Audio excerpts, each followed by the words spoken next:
Hello guys, magandang gabi. It's me again, Kamutika TV, and shoutout sa lahat.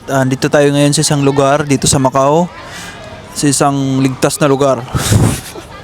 At ako lang nakakaalam. Yan guys, salamat sa support. It's me again, Kamutika TV. Yan, pwede nyo ako follow sa FB page ko. Guys, Kamutika TV, same name. Pwede nyo ako PM note pag may mga concern kayo. And ayan guys, panoorin yung mga vlog ko dito sa YouTube. For more information about dito sa Macau, paano mag-apply, magkano sahod, yan, lahat ng mga information na gusto nyo makuha about dito sa Macau, andito lang sa channel na to, sa Kamutika TV, kung paano mag-apply, anong mga diskarte, anong mga requirements, andyan na lahat guys, wala na kayong hahanapin pa. Mga legit na agency, mga scam dito sa Macau, andito na guys. Check nyo yung playlist ko guys, for para hindi na kayo maghanap. Mga gusto maghanap ng bahay dito sa Macau, mga pupunta dito na wala pang alam paano maghanap ng bahay, guys, search nyo lang Kamutika TV accommodation dito sa Macau. Ayan, lalabas yun. Search nyo lang dito sa YouTube mismo. Ayan, malamig ngayon guys, pa rin, winter dito sa Macau. Ayan na, pag-uusapan natin ngayon guys, about sa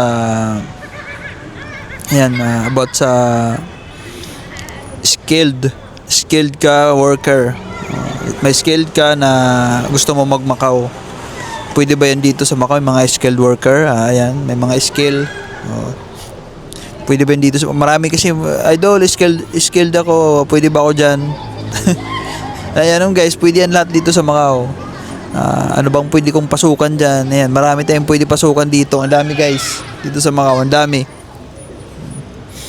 Ang ganda dito sa Macau, ang ganda. Lalo na pag nagkatrabaho ka na, may enjoy mo dito sa Macau. Totoo yan. Lahat ng mga sinasabi ko sa inyo is totoo. Hindi ako nagsibisi yan sa experience ko dito. Maganda yung Macau. Yung mga may trabaho na dito, tuwang-tuwa sila dito, masaya sila. Ayan, shoutout kay Idol na galing Taiwan. Nagkita kami nakaraan. Cleaner na siya dito. Di ba? Ang laki daw ng sahod niya dito sa Macau kumpara sa Taiwan. And dapat daw noon pa daw niya nalaman tong Macau. Ayan, napanood lang daw niya mga vlog ko. Then ayun, naisip niya na mag-try. Ayan, nandito na siya. Tapos kuha lang siya ng mga ko dito sa vlog ko. Ayan, pinapanood daw niya ako doon sa Taiwan pa siya. Ayan, shoutout sa iyo, Idol. Salamat sa support. And ayun, nandito na siya. Cleaner siya, tatrabaho siya dito as cleaner. Diba, nakakatawa. Dapat sabi niya nung ko pa nalaman tong Macau, wala daw siyang alam dito sa Macau, na lang siya, parang napadan lang yung vlog ko sa YouTube, and then sabi niya Macau, saan kaya itong Macau? Ayun, pinanood niya, and then kumuha siya ng mga idea. Ayun, nandito na at may trabaho na. Tour lang siya dito, cross from Taiwan to Macau. Kasi sabi niya, napanood daw niya, sabi ko na pag galing Pinas pa Macau, mahirapan talaga. Sabi ko, tama yung ginawa mo. Ayan guys, yung mga skilled worker, mga engineering, ganun, mga skilled worker, computer science, mga ganun, mga ganun. Guys, dito sa Macau, hindi mo na kailangan mga ganun. Basta may experience ka lang, pwede ka na dyan. Ganon dito. Kailangan mo ng sample, cleaner ka, pwede ka dyan kahit wala kang skilled. Hindi ka skill, wala kang skill dyan, kahit wala kang skill dito sa Macau, pwede. Yan kagandahan dito. Basta nakita nila may experience ka, maglagay ka dyan, experience cleaner. Wala kasing hinahanap dito ng certificate of employment. Walang ganon dito. Walang yung requirements lang dito, passport. Pumunta ka dito ng Macau, passport lang dala mo, makakahanap ka ng trabaho dito. Di ba? Hindi mo na kailangan magdala-dala ng mga mga certificate of employment, COA, maghingi. Hindi mo na kailangan yan.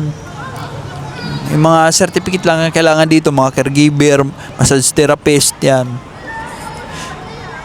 Pwede, yan yung mga dapat may certificate yan, kasi dapat legit yan. Hindi mo pwede dayain yan mga cleaner, room attendant, yan pwede mo dayain yan. Pero yung ganyan, mga health, hindi ka pwede mandaya kasi papahamak mo sarili mo, ipapahamak mo din yung mamassage mo, di ba?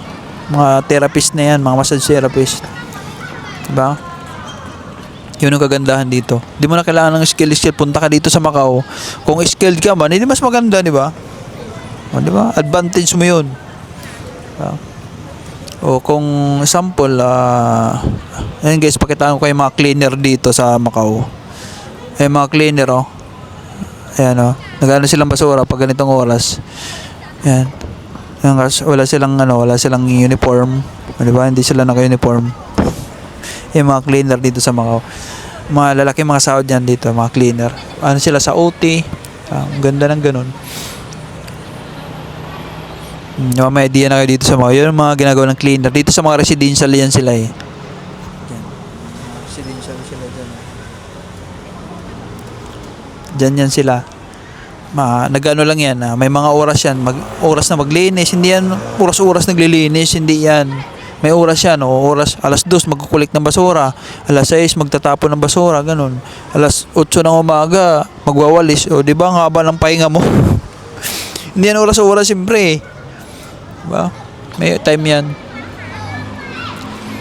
Yan guys, sa mga walang skill dyan, pwede yan dito sa Macau.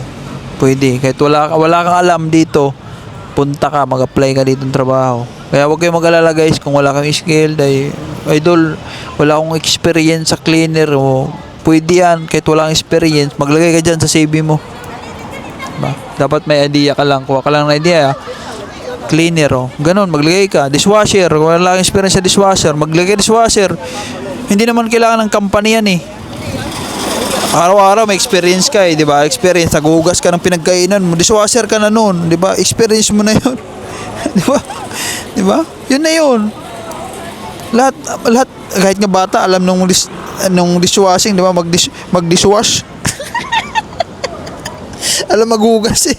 Ikaw pa sabihin mo, oh, why did you have experience washer? Oh, ma'am, all of us know how to wash, di ba? Even your children know how to wash. What if, sabi mo, ako pa kaya na matanda na, magkasang edad lang tayo. Maglagay ka ng dishwasher dyan, para pwede ka sa mga restaurant. Sample, may ano ka ng magaling ka maggawa ng mga cake. Papunta ka dun sa sa mga bakery dito, pakita mo na picture mo, video, ma'am, I'm good for I'm good for work. Yara pag English, sabi mo, marunong ka nito, pakita.